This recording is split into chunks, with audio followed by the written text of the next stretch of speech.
Osmosis. Let us understand what is osmosis. Osmosis एक basic principle है through which plants में जो water का एब्जॉर्प्शन होता है वो ऑस्मोसिस से होता है. अपने बॉडी में सेल के अंदर water in and out move करता है, it is because of osmosis. Let us understand osmosis क्या होता है. ऑस्मोसिस को समझने के लिए सबसे पहले हमें 3 सॉल्यूशंस का इंफॉर्मेशन होना ज़रूरी है. The first type is hypotonic solution, second is hypertonic solution, and the third one is isotonic solution.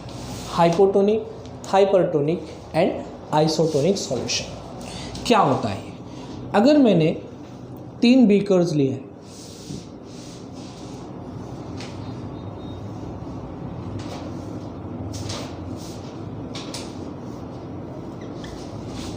okay, let us say beaker A, B and C, 3 beaker है.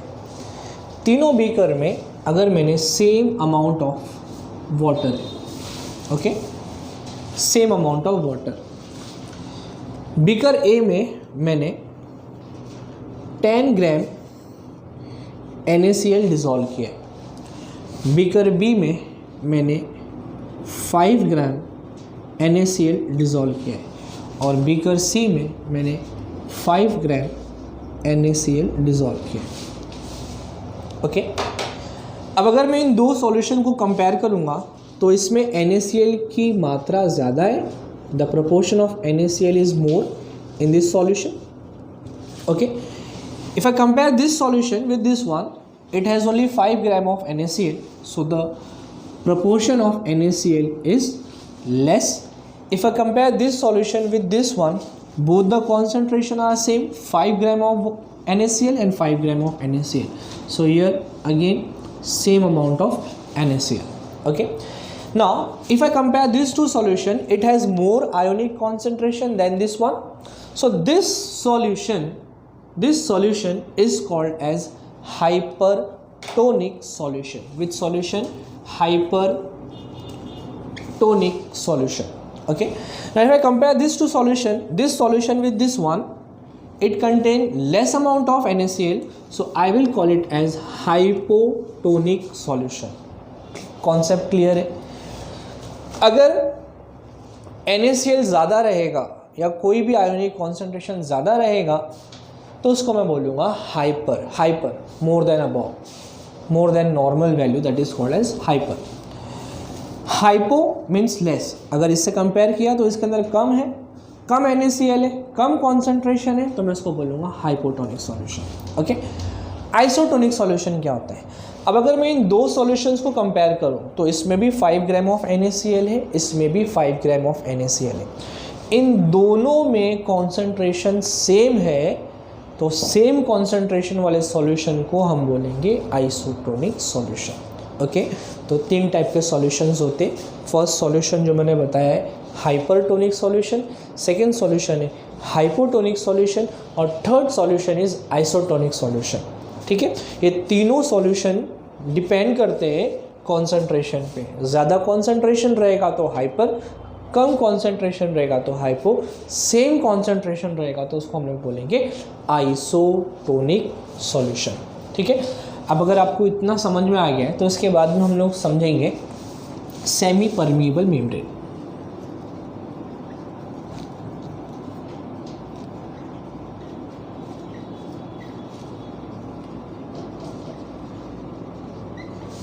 Okay, semi permeable membrane. तो semi permeable membrane एक छोटा सा example देता हूँ मैं. Like mosquito net जो होता है, हम लोग गांव वगैरह में ज़्यादा यूज़ किया जाता है. ओके, तो ये नॉर्मली ड्यूरिंग नाइट टाइम हम लोग उसको यूज़ करते हैं. क्यों यूज़ करते हैं? ताकि ये जो पोर्स है इसमें से इंसेक्ट्स अंदर ना आ सके. Okay, but at the same time molecules इसके अंदर आ सकता है और मॉलिक्यूल्स इसमें से जा भी सकता है. शॉर्ट में छोटे पोर्स, ये जो पोर्स है, इन पोर्स से जो छोटे साइज़ के मॉलिक्यूल्स रहेंगे वो इसमें जा सकते and the bigger one will remain outside. Same चीज़ आपके सेल के साथ भी होता है। लाइक अगर मैं बोलूँ ये आपका सेल है, भूल जाओ मच्छरदानी थी ये, ओके, ये सेल है और सेल के बाहर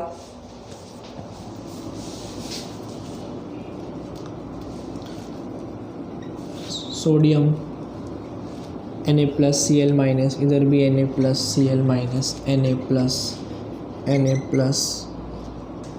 Na+Cl-, ओके।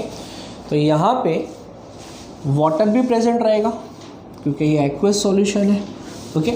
तो आपका जो सेल है, सेल का जो मेम्ब्रेन है, प्लाज्मा मेम्ब्रेन, इसमें से सिलेक्टिव मटेरियल अंदर आ सकता है, सिलेक्टिव मटेरियल बाहर जा सकता है।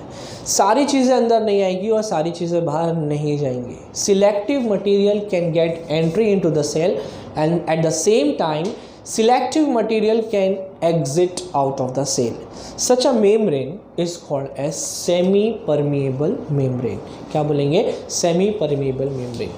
अब एक चीज़ याद रखिए, अगर कॉन्सेंट्रेशन ज़्यादा होता है आयंस का तो ये पानी को खींचता है अपनी तरफ। तो जो वाटर मॉलिक्यूल्स प्रेजेंट है बाहर, ओके, जो बाहर जो वाटर मॉलिक्यूल्स प्रेजेंट है वहाँ से वाटर को ये अपनी तरफ अट्रैक्ट करेगा, एब्जॉर्ब करेगा। एट द सेम टाइम अगर सिचुएशन उल्टा हुआ, मतलब बाहर कॉन्सेंट्रेशन ज़्यादा है और अंदर कॉन्सेंट्रेशन कम है आयंस का, कहने का मतलब अंदर पानी ज़्यादा है और बाहर आयन ज़्यादा है, तो यहाँ से पानी का मूवमेंट अंदर से बाहर होगा। This process when water is pulled inside through a semi-permeable membrane with respective to concentration, this is called as osmosis। समझ में आ गया? osmosis क्या होता है?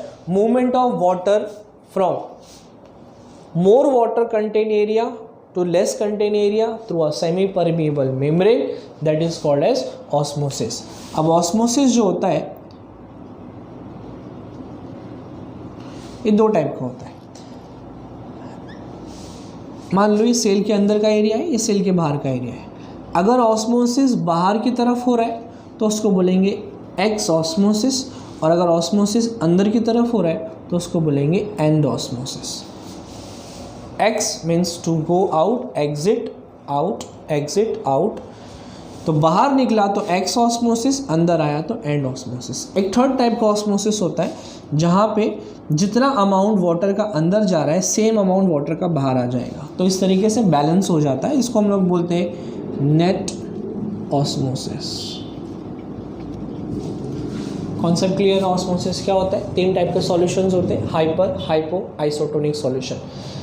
हाइपरटोनिक का मतलब जिसमें कॉन्सेंट्रेशन ज़्यादा रहेगा, हाइपोटोनिक सॉल्यूशन मतलब जिसमें कॉन्सेंट्रेशन कम रहेगा कंपैरिजन में। आइसो मीन्स जब दोनों कॉन्सेंट्रेशन सेम रहेगा तो उसको बोलेंगे isotonic solution. Semi permeable membrane वो होता है जिसमें से सिलेक्टिव मटेरियल का मूवमेंट होगा अंदर या फिर बाहर, उसको बोलेंगे सेमी परमेबल मेम्ब्रेन। ठीक है। अब सेल के अंदर अगर नमक ज़्यादा है, सॉल्ट ज़्यादा है, तो सॉल्ट के पास एबिलिटी होती है पानी को खींचने की। ओके, जब ये पानी को खींचेगा अंदर तो वाटर का मूवमेंट अंदर की तरफ होगा। ओके, ये जो मूवमेंट होता है through a semi permeable membrane due to ionic concentration, this is called as osmosis. Okay, तो ऑस्मोसिस ये बहुत इंपॉर्टेंट प्रोसेस होता है प्लांट्स में वाटर एब्जॉर्ब करने के लिए।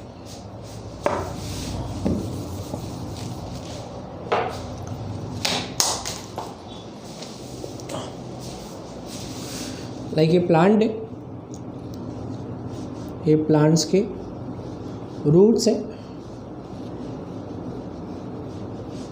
ओके, तो प्लांट वाटर कैसे एब्जॉर्ब करेगा? With the help of osmosis. और भी प्रोसेस होते हैं लेकिन इस वीडियो में खाली ऑस्मोसिस एक्सप्लेन कर रहा हूँ मैं आपको। ओके, तो इसमें क्या होता है, अगर मैं एक छोटे से पार्ट का एग्जांपल लूँ, एक छोटा सा पार्ट, लेट से एक सिंगल सेल मैंने ले लिया जो सॉइल के अंदर है, तो आजू बाजू में क्या है? सॉइल है। सेल के अंदर कुछ ना कुछ कॉन्सेंट्रेशन रहेगा, और सॉइल में भी कुछ ना कुछ कॉन्सेंट्रेशन रहेगा।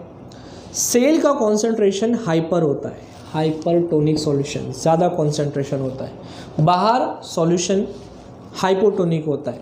तो जब इसमें वाटर का मिक्सचर होता है, जब वाटर मिक्स होता है, because of differences in ionic balance, जितना भी वाटर बाहर प्रेजेंट है वो सब के सब सेल के अंदर एब्जॉर्ब कर लेगा। तो इस तरीके से जितने भी सेल्स रहेंगे हर जगह पे ये प्रोसेस होएगा osmosis, and with the help of this process water will be taken inside the roots, and from roots it will be given to stem, and from stem the water will be distributed to all the parts of the plant.